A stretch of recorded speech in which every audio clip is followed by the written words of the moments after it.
Okay, so we're back and we're covering bits of Montaigne, understanding his essay that to study philosophy is to learn to die. So Montaigne is a writer and a philosopher. He's famously known for his skepticism, and so but he's also known for this essay as a way of understanding our mortality while we're living. So he is a Renaissance French thinker. So he was born in 1533 and died in 1592. And we're looking at his essay, To Study Philosophy is to Learn to Die. And so see this as a way of setting up bits of critique and also skepticism with Epicurus to a certain degree. That, in other words, we want to, he opens with this idea that to study is to also get us in a more death-like position.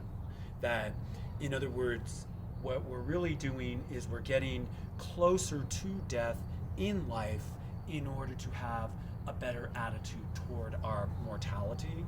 So that, in other words, for Epicurus, the aim was pleasure, and in order to have a life of pleasure, one needs to avoid pain, and avoiding pain is also avoiding the pain of one's mortality.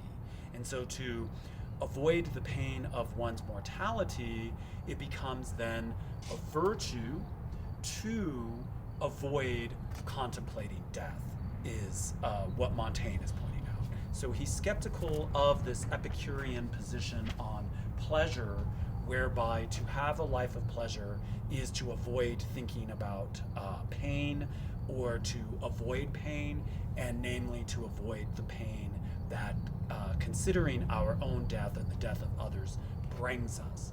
Because remember, Epicurus felt that death is nothing to us, so therefore we should not be pained by it. And such a thing as Montaigne is positioning it is to be virtuous for an Epicurean.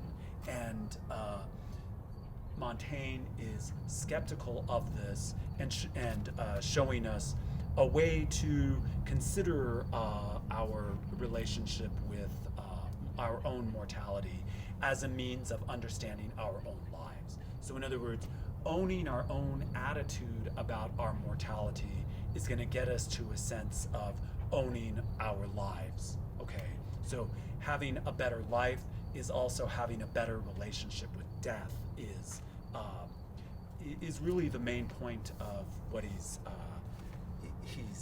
urging us to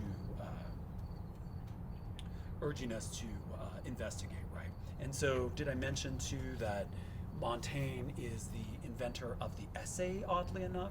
So in other words, how we understand an essay today is his invention, and so to see an essay as an exercise or an experiment of thought or a way to attempt a line of thinking, to test a line of thinking, is really his invention, interestingly enough. So what we're reading here is one of the first forms of an essay, oddly enough. And so back to virtue. Virtue is a way that we, in a common understanding, get away from pain. And so he's seeing that a common understanding is that it's virtuous to be afraid of death. So in other words, to contemplate death is to bring about pain, but is that actually helpful for us, right? And so the ancients felt that having a bit of death near them at all times is important to have this, what's called memento mori. So in other words, he brings the case of the ancient Egyptians who would bring a skeleton to sit with them at dinner in order to remind them of mortality.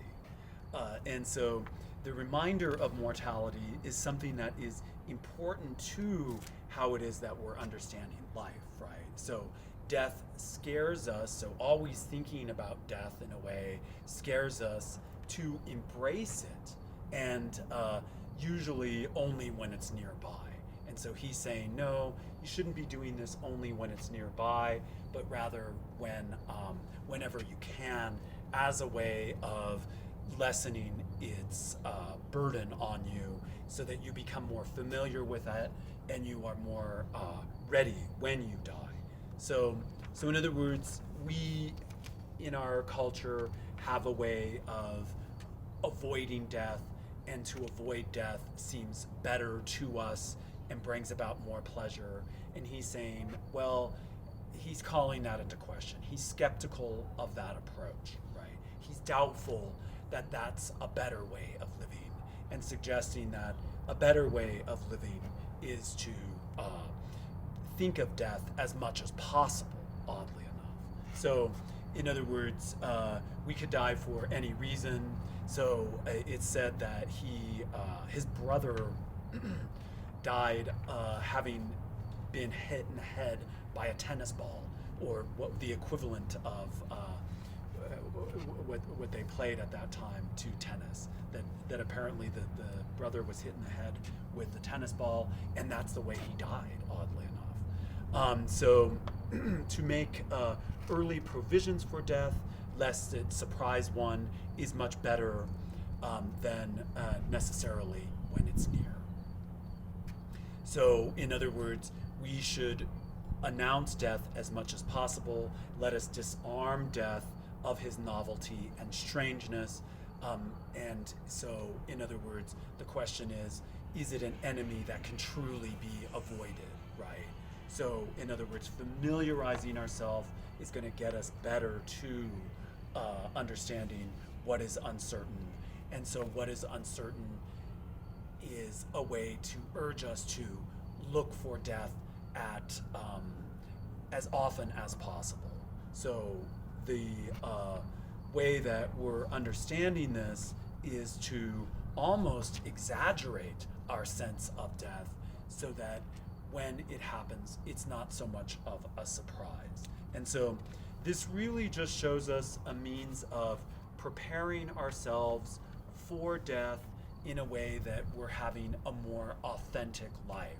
So to have a more authentic life is really to have a deeper connection with how it is that you're understanding the uncertainties of death for yourself and for others. So even if it's a fact of life, though, it's not something that we should necessarily invite, but rather something that we should be familiar with as much as possible, right?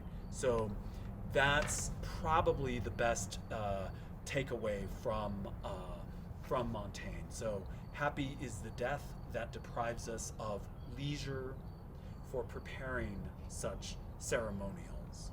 So in other words, the way that we are preparing ourselves for death is by getting closer to it and not being afraid of it, and not thinking that avoiding death is somehow better than facing it. Okay?